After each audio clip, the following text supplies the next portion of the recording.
tous, bienvenue dans ce nouveau numéro de l'avant-match, l'avant-dernier de la saison déjà. Qu'est-ce que ça passe vite. C'est vrai. C'est le 29e épisode qu'on tourne depuis 2 saisons déjà.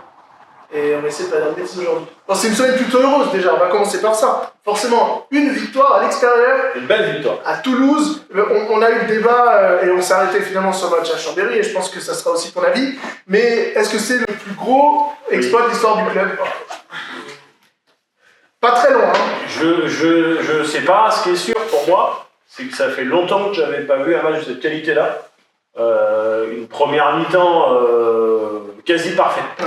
Quasi parfaite, l'enchaînement, des buts sur montée de balle, des arrêts, une grosse défense, vraiment une excellente première mi-temps. Presque mal payé au final, parce qu'il y a 4 buts. Il y a Ivan qui loupe un shoot, ça aurait pu être 5-6 quoi, presque à la pause. Ouais, ça aurait pu, est-ce que ça aurait été mieux ou pas, j'en sais rien, mais mener 4 buts à Toulouse à la mi-temps, je peux vous dire qu'il n'y a pas beaucoup d'équipes qui l'ont réalisé pour l'instant. Ouais, ça c'est certain, mais la joie a été de courte durée, en tout cas l'accalmie, puisque Créteil a battu Louis. Ouais, c'est ça, on avait 3 points d'avance, il n'y en a plus qu'à l'arrivée. Après, il faut surtout regarder, alors c'est vrai qu'on regarde forcément ce que font les autres à un moment donné, mais concentrons-nous sur ce que nous faisons et ce que nous faisons plutôt bien en ce moment, j'ai envie de dire. On va l'avoir notre fin de saison à suspense avec ces 2 dernières journées à Chartres et contre Louis. On sait depuis janvier qu'on va l'avoir, ça fait un petit peu que voilà, on est un peu en difficulté et on sait qu'on allait l'avoir à la fin de l'année, à 2-3 matchs, voilà, on y arrive.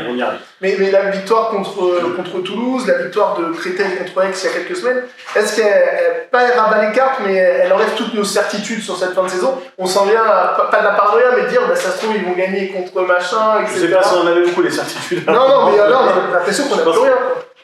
Encore moins Si, moi, il y a un truc que je trouve extrêmement positif, et j'y reviens, c'est le contenu de ce qu'on a proposé. C'est-à-dire, si on est capable de reproduire ce genre de performance, alors ça va être très compliqué dimanche, on y reviendra certainement dessus, et on sait que derrière, on va à Chartres et on reçoit Ivry. Si on est dans ce contenu-là, dans cet engagement-là, dans les aspects collectifs, j'ai vu, c'est la première fois que je vois l'équipe aussi soudée, très honnêtement, de l'année. À la fin du match, ils sont tous autour des bras, et je dis bien tous. Voilà.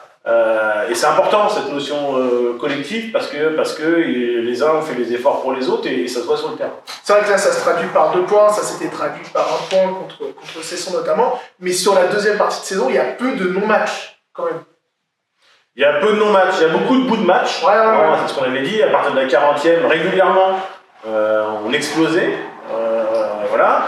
On a revu un éclat en début de deuxième, mais malgré tout, et c'est la grosse différence sur le match, c'est qu'on n'a pas lâché le truc, quoi. C'est-à-dire que Toulouse revient, Toulouse repasse devant. Ouais.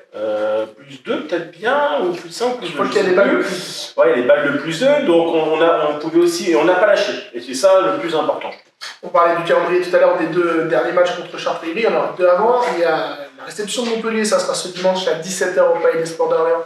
Il reste des places sur septors.fr. Puis un déplacement du côté de Chambéry. Vu qu'on a gagné à Toulouse, on a gagné à Chambéry. Je sais pas, mais déjà il y a le match contre Montpellier et on se dit que Montpellier va être en sortir de son quart de finale de Champions League, peut-être, et on l'espère pour eux, une qualification en Final Four. Probablement. En tout cas, ce serait une catastrophe pour eux si c'était pas le cas. Ils vont perdre des plumes à qui? Ce qui est sûr, c'est qu'ils vont dépenser beaucoup d'énergie, même s'ils ont un goal average très favorable pour aller à la but. Attends, il faut aller y jouer là-haut, hein. C'est pas, c'est encore un autre niveau par rapport à ce qu'on peut voir. Mais on peut s'attendre à une décompression derrière ou pas? J'y crois pas. Quand vous avez les joueurs qu'ils ont, quand vous avez l'entraîneur qu'ils ont, etc. Moi, j'y crois pas. Alors qu'ils soient un peu moins bien parce qu'il y a le contre-coup physique, émotionnel, etc. C'est possible. Maintenant, ils n'ont quand même pas lâché beaucoup de points depuis le début de la saison contre, entre guillemets, des petites équipes, quoi. Ouais, ils sont sûrs quasiment d'être en 3e position. Donc, à voir, donc ça sera quoi du coup les clés pour espérer sur ce match, continuer sur cette vague? Exactement, l'idée, alors je sais que l'idée c'est bien sûr de gagner le match, mais l'idée c'est dans cette continuité qu'on a pu voir jeudi dernier à Toulouse, de surtout pas lâcher, d'être restés ensemble. On prendra des éclats parce qu'on sait que Montpellier, même si des fois ils sont pas bien, mais ils s'en sortent toujours. Quand vous avez un Scoumeux demi-centre, vous avez un Porte à droite, quand vous avez un Laine à l'aile, quand vous avez dans les buts, vous regardez sur le papier, il n'y a que des internationaux quand même. Ouais, donc, pour donner envie aux gens de venir aussi dimanche après-midi au Palais, on a fait 2 matchs contre 2 grosses équipes à commettre, contre le PSG et contre Nantes. Là, c'est l'occasion de voir des noms connus. En tout cas, qu'il y a beaucoup plus de gens en équipe de France à Montpellier. Ah bah c'est clair. Je crois que dans notre métier, mais dans le set de départ, il y en a bien 3, voire 4. International suédois sur l'autre aile, international brésilien à arrière-gauche. Voilà, c'est ce qui fait certainement quasiment de mieux en France actuellement. Donc là, un après-midi de début de printemps ou bon printemps, il fera bon, etc.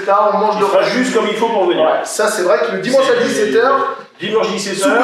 Sous-côté comme on dit dimanche à 17h. Je sais pas si c'est sous-côté, mais c'est le moment de voir. Et puis on va croiser les doigts, on va toucher du bois, on va toucher tout ce qu'on peut parce qu'un exploit arrive. Toulouse, qu'on a battu des belles équipes aussi cette année et l'an dernier. Donc voilà, je dis pas que ça va être simple, mais en tout cas, il y a peut-être le moyen de faire là un véritable exploit. En tout cas, on saura ce qu'a fait les autres, puisque Créteil joue jeudi soir contre Limoges et Ivry aura joué également à Aveno et Dijon aussi. Donc on aura toutes les cartes en main avant cette rencontre et avant une mini-trêve qui va couper. On a le débat chaque année, je sais, mais encore elle arrive, là, il y a des TQO, etc. Mais on coupe à 3 journées de la fin pour c'est le calendrier international. Voilà, est-ce que c'est bien, pas bien?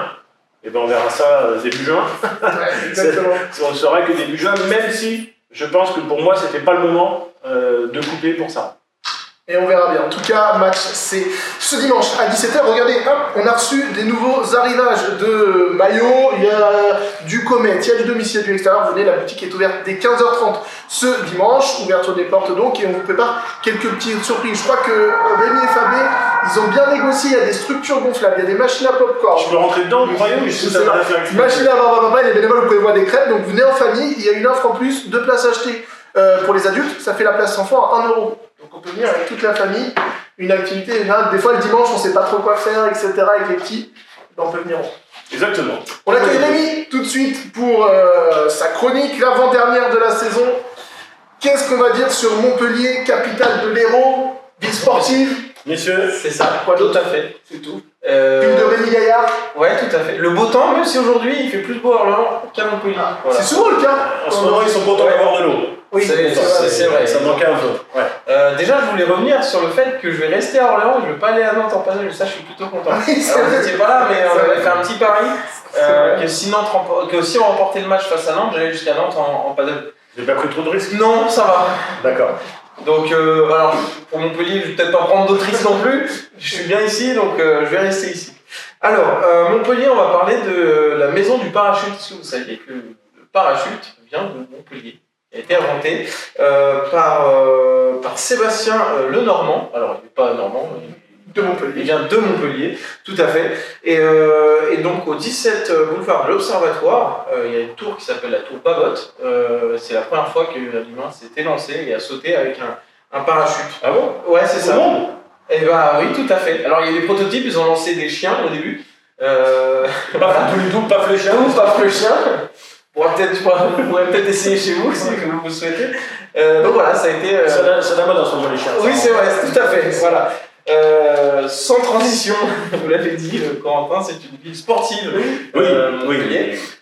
Donc je me suis renseigné et c'est vrai qu'il y a beaucoup de clubs qui ont remporté soit la Coupe de France, soit le Championnat de France. Donc on va voir si vous êtes calés. On va commencer par le handball, qui est d'ailleurs l'équipe qui a remporté le plus de titres. Le champion de France. Le championnat de France, oui. Alors pas Coupe de France, Championnat de France. J'ai pris pour ils ont de titres.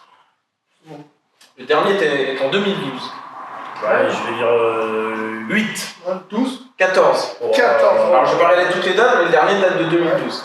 Le rugby masculin, le MHR. Ils en ont un. Tout à fait. Un en 2022. Rugby féminin, qui est une des meilleures équipes. Je ne suis pas. Ouais. 2, donc 2018-2019. Le football, Corentin. 2014. Giroud avançant. 2012. Voilà. Le beach volley. Très bien. Ah, c'est l'endroit où on fait ça. Allez, une dizaine. 10. Non, une fois. Merde. 2023. C'est ça, moi. Ah merde, désolé. Alors, à l'intérieur, le volley aussi, non? Le volley, justement, à l'intérieur. 5-6. Une fois en 2022. Voilà. Dans chaque sport. Bah, n'empêche qu'ils y arrivent. Ils y arrivent. Basket féminin, alors là, c'est en Coupe de France. Avec Latte, l'entente Montpellier-Latte sûrement. BLMA. Oui, c'est ça. De 3. Une aussi, en 2021. Voilà. On en veut toujours plus. Hein. Et les Barracuda, c'est l'équipe de baseball. Bah, une fois. Une fois, tout à fait. Voilà. Alors, en plus, ce qui est fou, c'est que c'est des titres quand même qui sont assez. À part Oui. en balle, mais l'autre c'est très récent et ça montre que. Depuis 2010, ouais, il y a 2012 le hand, 2022 le rugby masculin, 2018-2019 le rugby féminin, une fois le foot en 2012, beach volley en 2023, 2022 le volley, 2021 le basket féminin. Quand on a le une baseball, stratégie sportive, voilà. ça paye. Tout à fait. Vachement bien. Un message, hein? Non, pas forcément. C'est la journée des messages là, attention. C'est ça.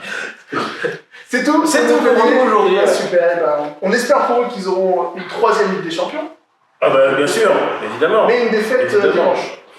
Alors voilà, on leur laisse le fait de On sport, sera derrière eux. mais on prend le match de dimanche. Si on devait négocier un truc. C'était peut-être la première ou la deuxième fois qu'on disait que les Septors allaient perdre. Contre Nantes, on avait. Voilà. Ouais, bah, les pronos du coup, messieurs. Et ben moi, 30-30. Un point chacun, on reste bons copains. Nous On voit une bière et on rentre à la Ils Montpellier. arrangent bien D'accord. ce petit. Allez. Ça nous arrange. C'est pas mal ça, 30-30. Ouais, Ça me 30-30, plaisait bien. c'est Ça pas mal. m'aurait bien plu. Je vais dire une victoire sur le gong des Septors. Allez. Un petit Montpellier, 28-27. 28-27. Moi, je serais moins optimiste. Je pense qu'à 27-28. Je vais dire là. C'est pas pour qui. Ah si, 27-28. Moi, cette fois-ci, je me suis pas trompé. 28-27 et but de Maxence Foucault. Le dernier but de Maxence Foucault. Voilà. Oh, bah dis donc, là c'est précis ça. Et je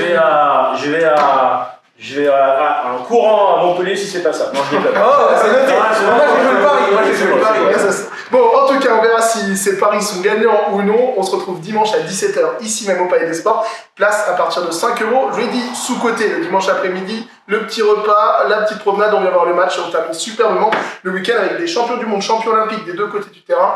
C'est fait pour vous, septors.fr. Merci messieurs, on se retrouve dans 15 jours pour le dernier. Last one. Moment émotion. Dernière danse. Contre Salut à tous.